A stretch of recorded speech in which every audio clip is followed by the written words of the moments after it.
刺骨，落滿地葉黃掉，捱下了，才發現腐泥上遍散野花了。人大了，難得放肆地笑，才會懂煩惱盡量忘掉。而患病這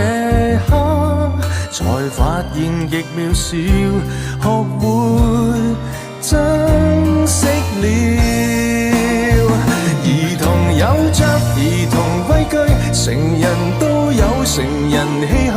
年年適應，年年老去，而智慧是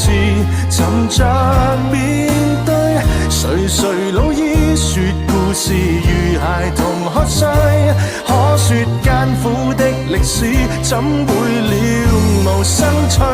人群裏為人群顧慮，逃離總有逃離空虛，時而走近，時而遠去，誰散與聚都居於心裏，紅塵漂泊在一日默然回首，和誰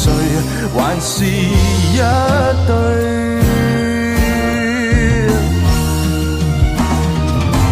塵世內誰無畏懼，誰無心碎，誰無唏噓，年年適應，年年老去，而智慧是